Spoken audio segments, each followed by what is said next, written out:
Welcome to the Real News Network. I'm Sharmini Pires coming to you from Baltimore. Canada is a big player in the global mining industry.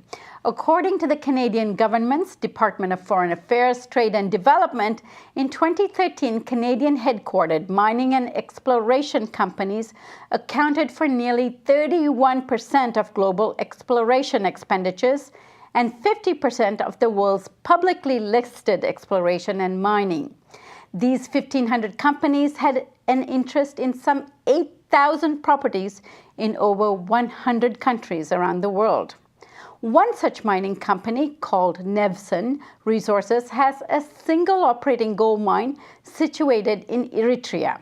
Let's have a look at a company promotion video for the mine to attract investors.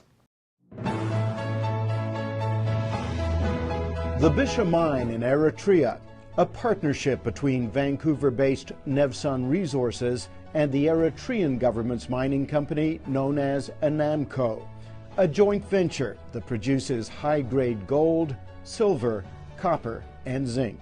Well, the Bisha Mine is the only producing mine in Eritrea, and it plays a very important role in the Eritrean economy, and we're proud to say it adds significant tangible benefits to the people of Eritrea. After decades of struggle, Eritrea won its independence in 1993, and the Bisha Mine, the first and only modern mine in the country, is playing a big part in helping create opportunity, prosperity, and self-reliance. Now, a consortium of Canadian law firms, including Siskins, have commenced a representative action in the courts of British Columbia against Nevsun Resources, and their client is the mine workers. Now with us to discuss the issue is one of the lawyers pursuing the lawsuit, Dimitri Laskaris. Dimitri is joining us from Quebec City, and he is a partner with the Canadian law firm of Siskins, where he heads the firm's securities class actions practice. Thanks so much for joining us, Dimitri. Thank you for having me, Sharmini. So Dimitri, begin by telling us about Nevsun Resources and the case you're pursuing. So Nevsun is, I think you indicated, is a TSX-listed mining company. It's based in Vancouver, but it has one single operating mine, a gold mine in Eritrea, a country that's not particularly well known to people in the West. It's an extraordinarily poor country. It's in Northeast Africa. It borders on Sudan and Ethiopia. It was in conflict with Ethiopia for an extended period of time. And this company, Nevsun, in 2008 began to develop a mine at a place called Bisha. And it did so in partnership with a company that is owned by the state. The state is a one-party state. It's never had elections. There's no constitution. There's no independently functioning judiciary. It's run by a party which is ironically named the People's Front for Democracy and Justice. And at the time when Nevsun began to enter into this partnership, which effectively confers upon it indirectly a 60% interest in the mine and with a 40% interest to the state-owned entity, it was widely known, primarily through the efforts, the investigative and reporting efforts of reputable human rights organizations like Amnesty International, that this regime, the People's Front for Democracy and Justice, was widely employing forced labor throughout the country.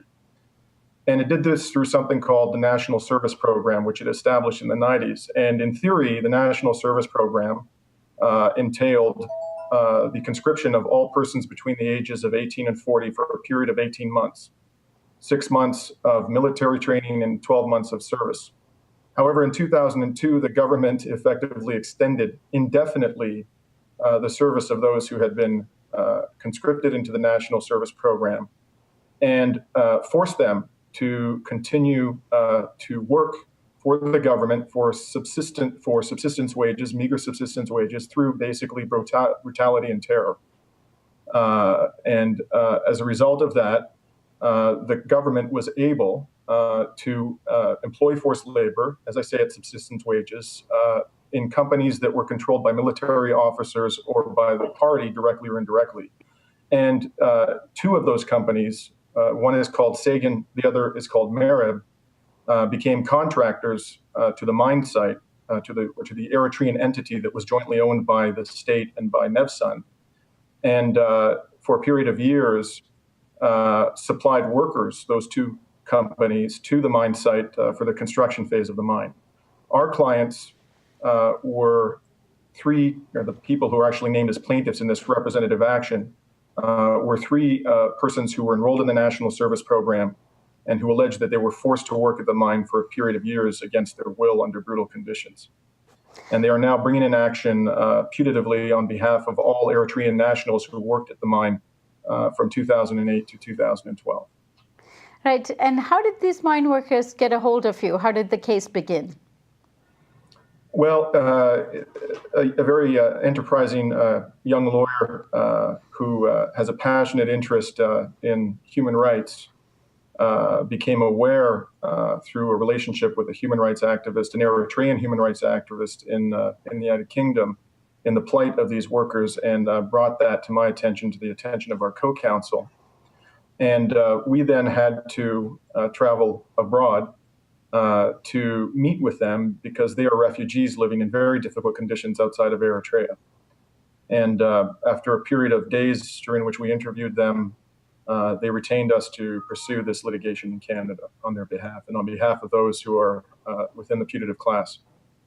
Right. So this is representing the three workers, and it's really a class action suit because it's on behalf of all the workers that had worked at the mine. Now, this is also precedent setting in Canada. Is that so? Well, this is an emerging trend. There are actually a couple of other cases, one against a company called Hudbay Minerals, another against a company called Tahoe.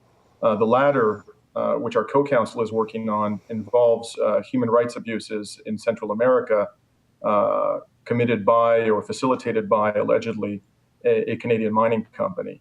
And the reason why victims of human rights abuses by Canadian extractive corporations are beginning to turn to the courts is because the government has basically failed to impose a regime upon this sector that is preventing these sorts of abuses from happening. The government in question is that of the Conservatives, the Harper government. In 2009, at which point the government, I believe, was in minority, it introduced something called the Corporate Social Responsibility Strategy. This did not impose any meaningful obligations backed up by an effective enforcement mechanism on mining companies. It simply was an expression of the government's expectation that these mining companies operating abroad, would do so consistently with international norms, including international human rights law.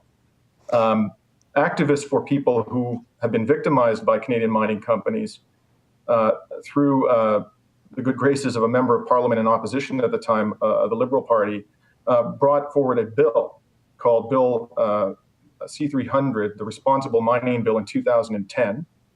And that bill was actually a very modest reform. It didn't really impose meaningful penalties for violations of international law by mining companies. What it did was it set up a complaint process, which enabled victims to go to an ombudsman and lay out their case. And if the ombudsman decided that there was no basis to the claim, the reasons for the decision would have to be publicized. They'd have to be publicly available. And if there was a basis to the claim, the government could potentially use its financing of offshore activity of mining companies as a weapon to force them into compliance. And this bill was predictably opposed by the Conservative Party. What was not so predictable was that the leader of the Liberal Party at the time, Michael Ignatieff, who was a Harvard academic for a long time, and I think who fairly described himself, or who characterized himself as being a champion of human rights, at a very critical moment in the debate about this bill, expressed reservations about it. And a number of members of his party ultimately did not vote in favor of the bill, and it failed by 6 votes. So that modest effort failed. And then we fast forward to November of this year. The government, probably because there has been some pressure mounting about the activities of Canadian mining companies abroad, brought forward what it called its enhanced corporate social responsibility strategy. However, the key aspect of this remains the same. It is voluntary. It is merely an expression of the government's expectation that there will be compliance with international norms by these companies. And ultimately, there is no effective remedy offered within the CSR strategy for victims of human rights abuses. And so now you're seeing, you're seeing victims come forward increasingly to the courts, and I think it's going to be a growing trend in this country because, frankly, the mining sector in Canada, it's king in this country. It has a very powerful voice within policy circles, and it has an appalling record abroad. And litigation at this stage is probably the most effective option that its victims have. Right, Dimitri, thank you so much for joining us today, and we hope that we can follow this story along with you. Thank you very much, Army. And thank you for joining us on the Real News Network.